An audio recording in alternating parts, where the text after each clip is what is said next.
مریض آدمی ہے یا کوئی بیماری ایسی ہے کہ اگر وہ روزہ رکھتا ہے تو بیماری بڑھ جاتی ہے، یا مریض ہے کہ وہ روزہ نہیں رکھ سکتا، تو ان کو بھی روزہ نہ رکھنے کی اجازت ہے۔ اور اگر روزہ رکھنے کی وجہ سے اتنی کمزوری پیدا ہو جاتی ہے جو ناقابل برداشت ہے،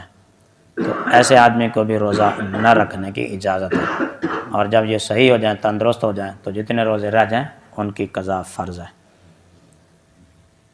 اگر ایک آدمی کو محض وہم اور گمان ہے کہ اگر میں روزہ رکھوں گا تو بیمار ہو جاؤں گا یا یہ بیماری زیادہ ہو جائے گی، تو یہ اس کا محض یہ وہم اور گمان کافی نہیں ہے، بلکہ کوئی مسلمان صحیح العقیدہ متقی پرہیزگار حکیم ڈاکٹر طبیب اس کو بتائے کہ روزہ تیرے لیے نقصان دہ ہے، تو تب اس کو روزہ نہ رکھنے کی اجازت ہے۔ عام ڈاکٹروں کی بات کا بھی کوئی اعتبار نہیں ہے، غیر مسلم ڈاکٹر کا بھی کوئی اعتبار نہیں ہے، اور جو ڈاکٹر ویسے ہی نماز ہی نہیں پڑھتے ان کی بات کا بھی کوئی اعتبار نہیں ہے، چاہے وہ جتنے بھی ماہر ہوں اس بیماری میں، یا اس کا اپنا ذاتی تجربہ ہو